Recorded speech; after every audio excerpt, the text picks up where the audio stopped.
Mas Denis boleh jangan ketawa dulu Mas Denis. Perkenalkan saya Benny, saya aktor pemula, tolong para sutradara mohon bimbingannya. Saya lebih ke film horor, ditawarinya seringnya gitu. Saya awalnya juga seneng gitu, tapi ternyata setelah saya kulik lagi ternyata saya sering ke film horor itu karena memudahkan make up. Karena nggak perlu di make up lagi katanya gitu. Bahkan ada saudara yang pernah waktu itu ngasih testimoni karena saya saking seringnya main film horor kan. Ada film horor saya keluar, Mas Nugros waktu itu, Mas Fajar Nugros bilang, wah ini curang nih film horor, hantunya asli gitu. Napak lagi. Iya, tapi ya saya hanya bisa alhamdulillah masih diberi kesempatan. Tapi saya juga penikmat film, saya happy banget menonton film. Tapi saya melihat perbedaan nih.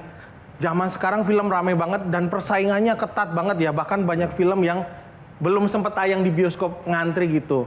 Dan promonya itu juga sekarang makin gila-gilaan. Zaman dulu kalau nggak salah ya, ini film itu promonya sebelum tayang itu baru ada promo. Jadi prosesnya tidak diperlihatkan. Bahkan kalau nggak salah behind the scene itu setelah tayang ya, baru dikasih tahu behind the scene-nya. Sekarang itu behind the scene udah tayang dulu. Di story itu hampir ada tiap hari itu story pemain, bahkan ada kontennya. Bahkan kalau ada yang iseng itu ngumpulin story udah jadi satu film sendiri tuh. Tinggal dibikin highlight. Iya. Makin kesini makin maju lagi. Wah ini apa nih harus dipromoin sebelum filmnya berproses udah ada. Saya takut nanti makin maju lagi nih. Belum dibuat ceritanya, penulisnya sedang mencari ide, kita lihat prosesnya ya. Mungkin ya. Itu saja dari saya, Benny. Terima kasih. Silakan duduk, Benny. Aman ya. Thank you, Benny, udah membuat suasana lebih meriah pada malam hari ini. Kita kembali ke Denis dulu. Tadi soalnya nggak sabar banget pengen nanya. Pengen nanya apa sih, Denis? Boleh nggak sharing satu aja keputusan berat apa yang harus diambil dan itu mungkin menyakitkan tapi harus diambil? Kak Molo dulu. Mungkin kalau keputusan, kalau sebagai sutradara, kayaknya setiap menit harus mengambil keputusan ya, keputusan kreatif dari gitu. Karena jadi kalau ditanya yang mana paling berat, semuanya cukup berat sih karena menurut aku kerjaan saya tuh itu. Kerjaan saya itu adalah membuat sebuah keputusan kreatif, apakah take ini udah bagus apa enggak, apakah saya ambil take lagi. Mungkin pernah juga waktu itu salah satu, mungkin tadi ya cerita tadi di salah satu film yang paling berat yang saya kerjain, salah satu asisten sutradara saya tidak selalu mengerjakan, jadi selalu salah mengerjakan dan pada saat itu saya harus mengambil keputusan untuk memberhentikan. Dan itu mempengaruhi semua proses. Itu mempengaruhi, mereka mandor dari mereka mereka pekerjaan mereka adalah running the shoot gitu. Film paling berat apa memangnya? Itu salah satu yang paling berat, tiga film terakhir saya agak bikin sakit kepala yang yang ini Perang Kota waktu itu. Jadi dia film periodik. Ya ada adegan actionnya beberapa lah, cukup challenging gitu. Oke, itu dari Kak Mol. Kalau buat tuh gini, film itu adalah kerja kolaborasi gitu. Jadi bahkan keputusannya itu bukan hanya menyangkut kreativitas, tapi juga hajat hidup orang banyak. Gitu nomor satu. Terus kemudian yang paling sulit mungkin adalah ketika harus mengambil keputusan tetap syuting Cinta Pertama, Kedua, dan Ketiga.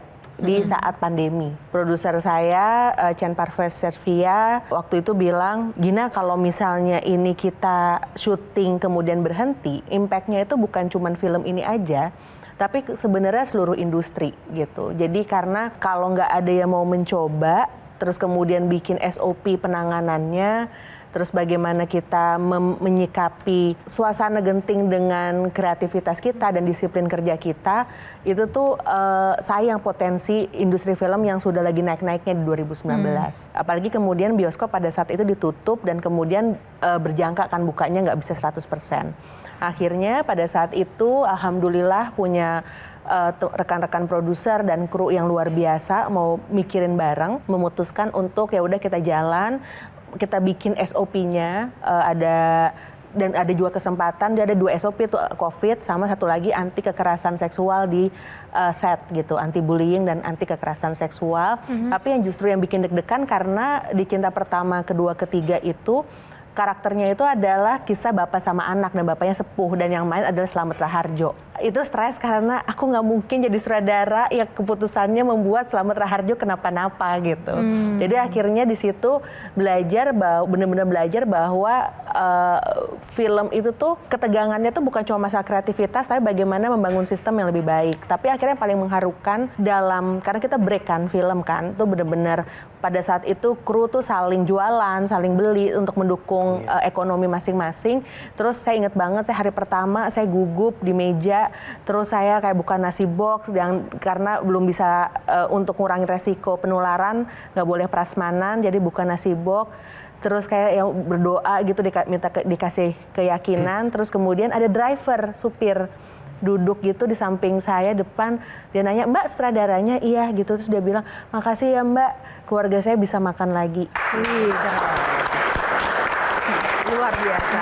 Kalau Mas Riri, singkat Mas. Saya pernah bikin dalam sebuah produksi setelah syuting, filmnya selesai, kepanjangan, kita kurangin dikit, masih kepanjangan, terus kita cari apa yang membuatnya sangat panjang. Jadi satu film udah syuting sekian banyak, dia udah ikut audisi, casting, latihan, syuting, take, filmnya udah jadi.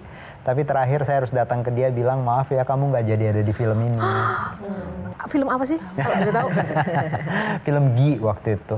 Film Gi itu filmnya aja akhirnya panjangnya kan sekitar 2 jam 40 menit ya. Itu sebelumnya lebih panjang lagi, dan kalau kita hanya motong-motong adegan gitu, dia malah bukan jadi film yang seperti yang saya bayangkan ritmenya gitu. Jadi akhirnya caranya apa?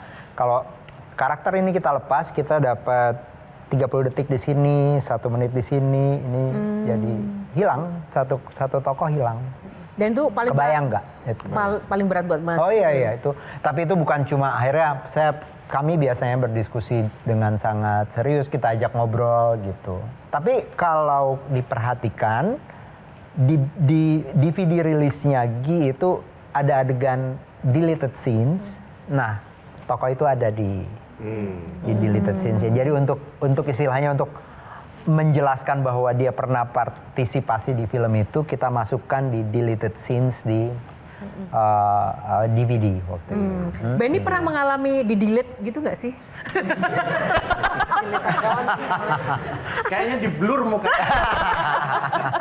Kalau di delete pernah, tapi waktu itu memang peran saya. Tapi nggak satu film kan? Enggak. Okay. Makanya itu tadi saya sebenarnya ingin nyambung pertanyaannya, bagaimana pengaruhnya ke cerita, karena pasti peran ini berinteraksi dengan pemain lain kan?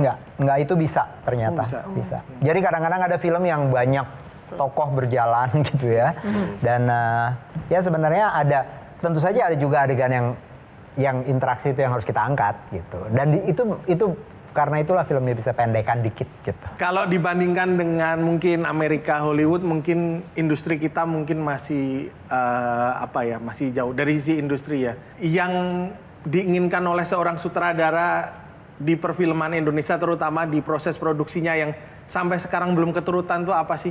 Gitu. Di sana udah kayak gini kok, di sini kok sampai sekarang kok masih belum gitu. Kalau perbandingannya sama Amerika, yang pasti mereka punya yang kita nggak punya, satu duit. Oh gitu ya? Satu jujur ya? Dua sistem. Ya, itu yang jujur belum ada, tapi ya ini semua the whole system ya. Maksudnya kalau kita ngomongin uang tuh bukan cuma masalah ada orang. Memang mereka itu kan penontonnya dunia. Pemasukannya juga dari penonton dunia gitu. Jadi memang nggak bisa dibandingkan apple to apple gitu. Tapi di balik layar tuh sebenarnya jadi sutradara itu pendapatannya besar nggak sih? Mungkin Kak Gina dulu nih.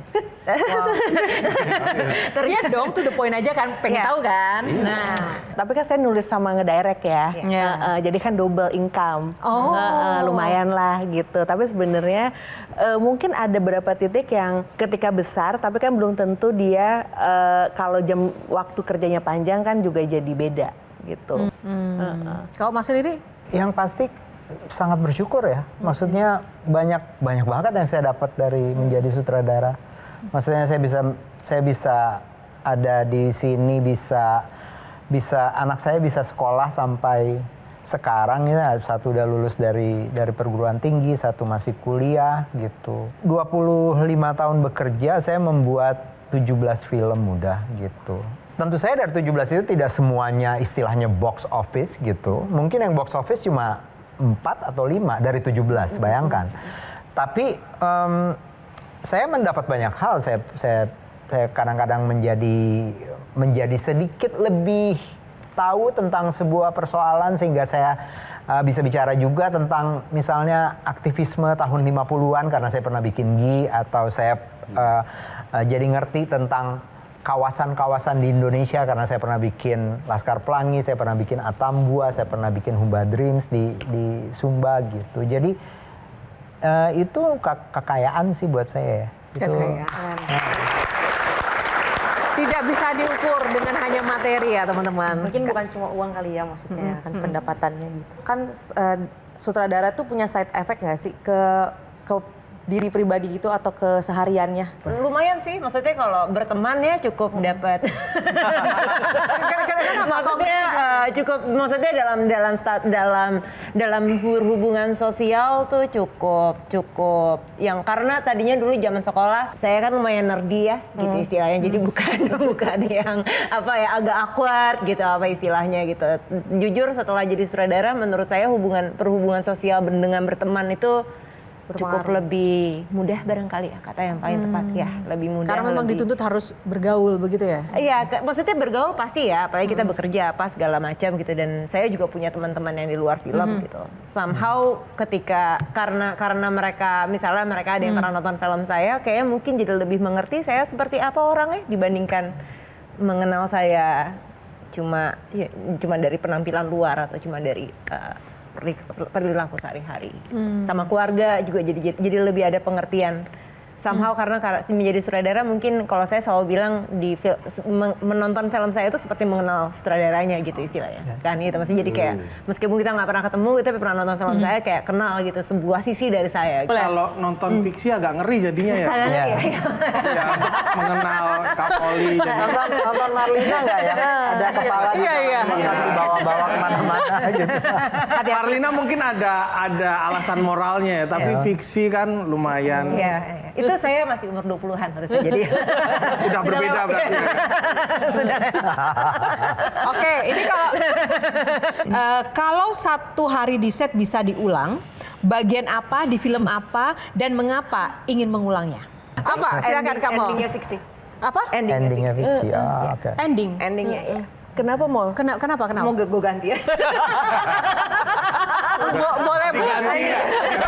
Kamu membuat dia Diganti yang lebih normal atau lebih Intinya sih sama, tapi mungkin jalan ke situnya nggak secepat itu barangkali. Sama aja. sama aja ternyata. Udah nonton kan, jadi dia mungkin nggak di situ mengakhirinya, tapi dia pulang ke rumah dulu. Kebetulan aku nonton waktu masih kuliah awal-awal, jadi agak terganggu juga jadinya. Kelihatan kok. Dua-duanya sih karena ada konflik itu karena yang di sistem sama yang dalam diri sendiri itu berseberangan gitu ya. Oh gitu ya. Film ke-9. Ini. Oh ini. Benny. I know. Download Metro TV Extend sekarang.